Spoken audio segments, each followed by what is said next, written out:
Well,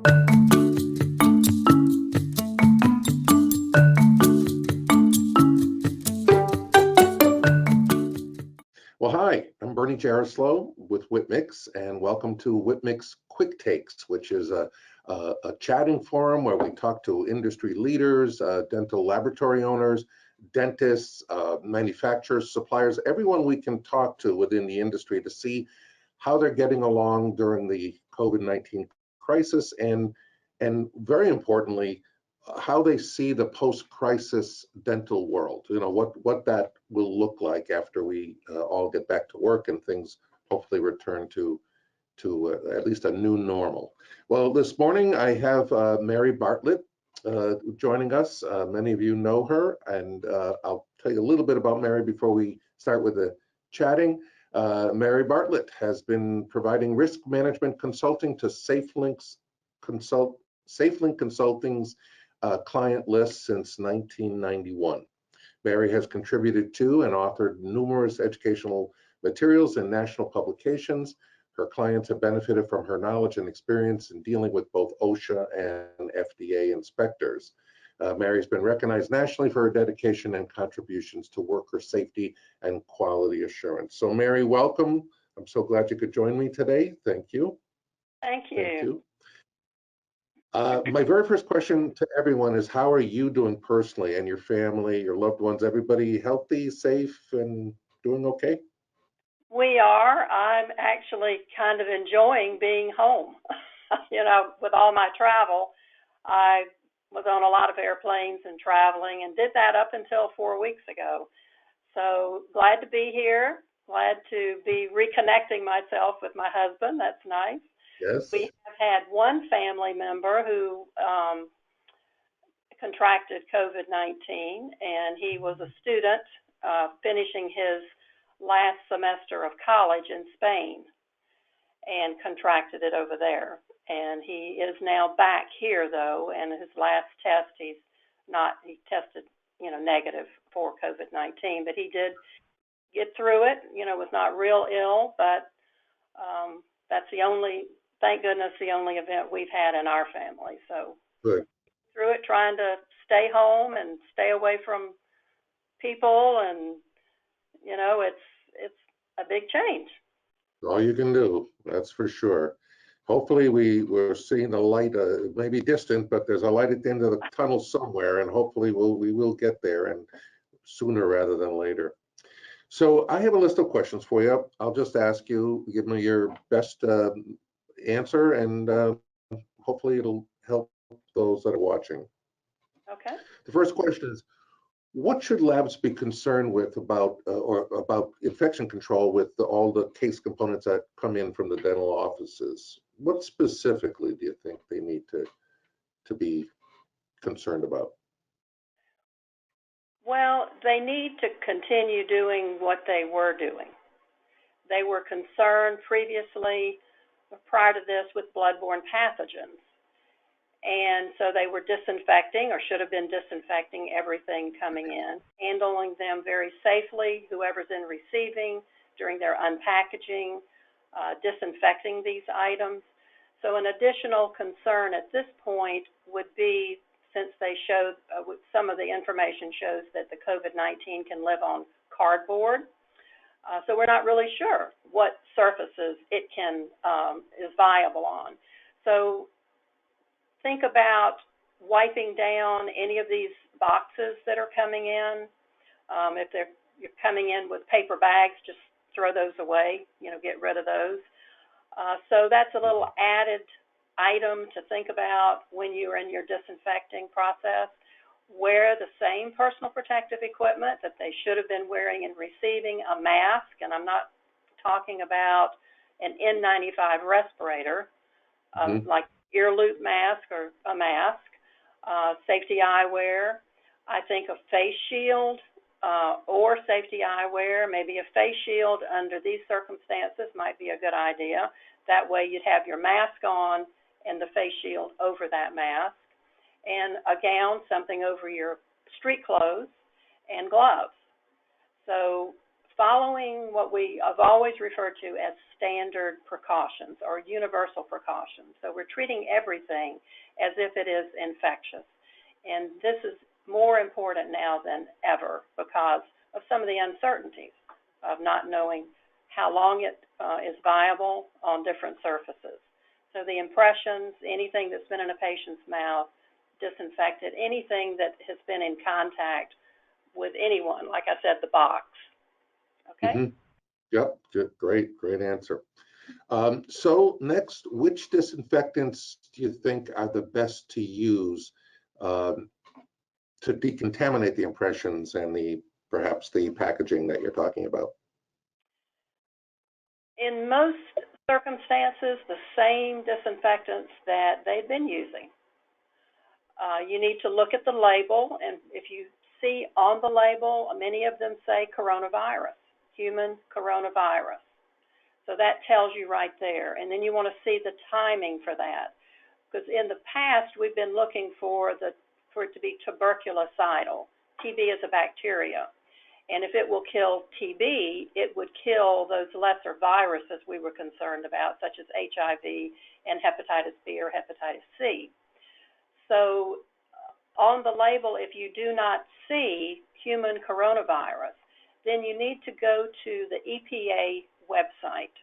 And we have a link on our website to the list of disinfectants. And as I said, most of the ones that we are familiar with that dental labs use are on that list. You just want to ensure that you are leaving it wet the length of time to kill the human coronavirus. And if that is not on there, then that list I'm telling you about does list a time. Are they different? I'm sorry. Are there different chemistries used? I mean, I know some are the conventional ones are glutaraldehyde based, or I mean, are they using the regular conventional ones for killing the coronavirus? Yes, I hate to mention brand names, but the quaternary ammonium chlorides, like the cavicide, opticide, discide, some of those are really frequently used chemicals, and you will see that claim on some of them. If not, as long as it has been EPA approved for emerging pathogens, then that list is important because that list will then let you know, even though it's not on the label of that product is okay to use.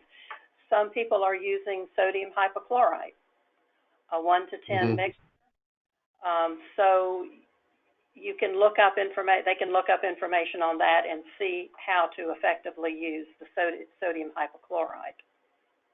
Okay. Could you tell them your website, because we don't have an ability to put it across the bottom? So how can it's look at safe? www.safelinkconsulting.com. Great, thank you, appreciate that. Okay, third question. Are there any specific services provided by labs that concern you more than others as far as the exposure to the coronavirus is concerned? Yes, definitely. One would be drivers, because the drivers are going into the dental practices. And so we feel that you need to develop a really good protocol. We have some of our clients who are not using their regular drivers. They're using FedEx or UPS. They're just avoiding sending their own people into dental practices.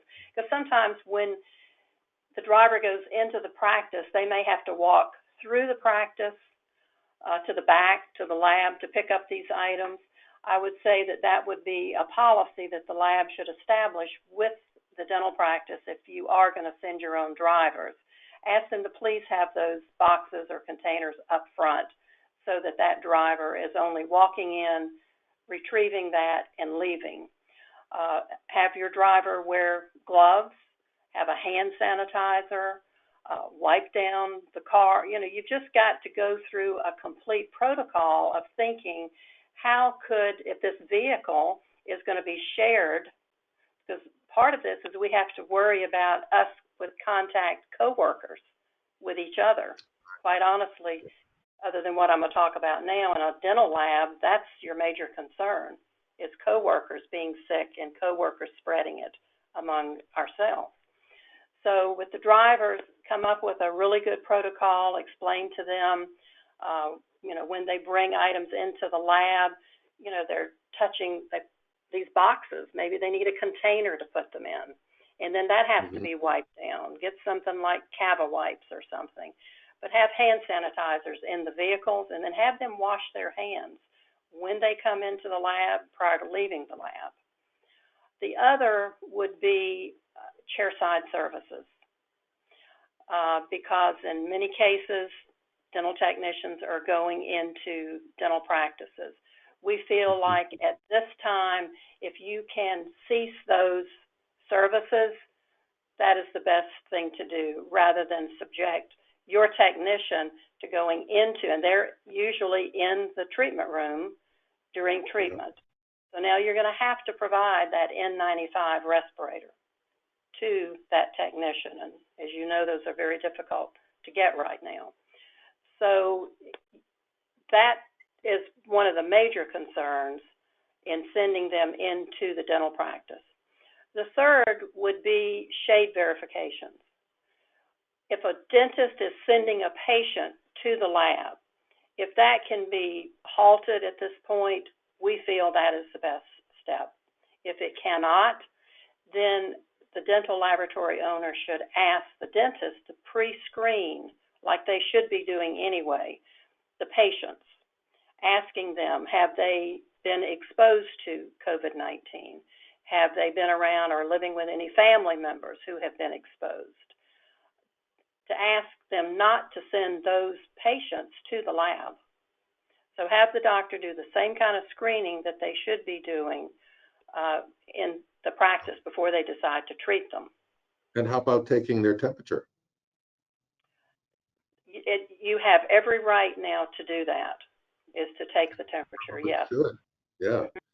We do here at Whitmix every morning. Anybody that comes into the building has to have their temperature taken. We have to make sure they're not ill, of course. That's perfect, yeah. Good idea. Thanks for adding that. That is some people are concerned. We've had some clients call asking us about, well, can we how about privacy? Can we take our own employees' temperature? Well, under the circumstances, yes. But you always want to check with your employment attorney. We're not attorneys. And so when it comes to what you're doing with your employees, you always want to check with an employment law attorney to ensure that whatever policies you're establishing are legal and okay. But under this world we're in today, everything's changed. Yeah, exactly. Well, you mentioned N95 masks. What about the N95 respirator type mask that's being worn now, if you can get them? Are there any OSHA requirements that the employer has to be aware of? Yes, and dental laboratories are more familiar with this than dental practices are. And the number one thing I want to say is that this N95 is only use it when it's absolutely necessary. The dentists need it. The healthcare workers need them. So let's not overdo what we're doing on our PPE. But in a dental laboratory, we have talked for years now about exposure to silica. And to protect a worker from exposure to silica, if the ventilation and the suction and all that, the engineering controls are not adequate, they need to wear an N95. So dental laboratories should be more familiar with an N95 respirator, just that two-strap respirator. But what OSHA requires you to do when you require it, in a dental laboratory, if you have proven that your ventilation suction is protecting the worker from silica, for instance, you can make it voluntary. So then you do not have to do the things I'm going to tell you that you must do when you require it. So when you require a respirator, you have to have the worker, the employee who is going to be required by the employer to wear it, complete a medical questionnaire. OSHA has that on their website. we can also provide that. It's a standard medical questionnaire. The employee fills it out. The employer has to show what type of respirator, so you would show N95, and then that is just sent to a physician. The employee doesn't go to the physician. You send that piece of paper to the physician. The physician must look at it and evaluate, is there a medical condition that that employee has that prevents them from wearing a respirator? If you have asthma, you have COPD, you have some sort of pulmonary issue, you may not be able to wear one of these. Right. So you must have the medical questionnaire completed.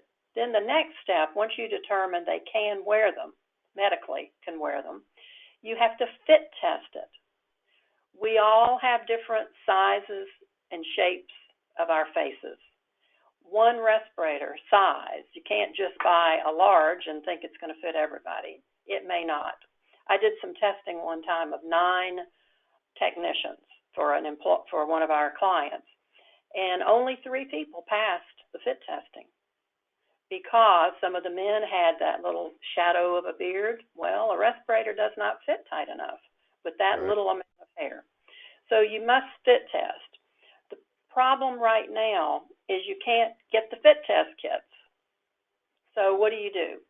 OSHA has issued some publications. The last one was last week, well, on April the 16th, stating that you need to at least make your effort and show that you have considered any sort of engineering controls or administrative controls before you required your respirators. So you need to document that, because it's in a dental practice, for instance, where they must wear the N95 and they can't get fit test kits, they're going to wear them anyway. And so at least as long as you document, we have ordered it from our supplier, here's the receipt, it's on back order. We have looked into what engineering controls, what are they going to do? They can't put a patient in a big bag and have their hand, a place for their hands to go in. They've got to wear something. So they just need to show, and a dental lab would be the same way. If you cannot get the fit test kit, then at least document the efforts you have made. And I am not saying in this to go ahead and wear those N95s without fit testing, because that would not be prudent of me to make that statement. But you have to do what you have to do to protect your workers. Very and so good. Citrix is the main, it's qualitative fit testing, and that's the one that is most popular type of fit testing. It's just a bitter taste. They walk you right through it. It's very simple to do the fit testing, but it could take about 15 minutes per person to do that. So at least make that effort, and that's what OSHA would require. Yeah, well worth. Okay, good. Very good information. Okay, next question. For those labs and dental practices that have suspended their business, what tips might you have, if any, for their advanced planning to reopen? If it's a lab or a dental practice, you need to assess the hazards, and you need to write these policies. How are you going to protect your workers once they're there? That would include hand washing. That would include your physical distancing. You've got to assess to see, can you have 6 feet between workers? How are you going to manage your break room and people coming in and out of the break room? Because the problem with this virus is that you can be asymptomatic, have no signs or symptoms, but you could still spread that to someone else. So that is the most important, is for that lab or dental practice to look at the physical constraints of their facility, and then what are the protocols they want to establish as far as what you can do to protect the workers once they're in your workplace. It may not be a real simple thing. Some dental practices are putting a piece of tape on the floor in front of the front desk, so patients cannot go beyond that. And you know, said when I talked about shade taking, not to allow the patient to bring someone else with them unless they had to have assistance with walking or something like that, but have that person remain outside the lab when that patient comes in. So setting those policies, writing them, and looking at the current infection control procedures you have in place for receiving and for any other part of decontamination in your lab, and train the workers. You need to have, when they come in the first time, do a safety training session, let them know what these rules are. The other is return to work. You need to have policies if someone who's working for you contracts it.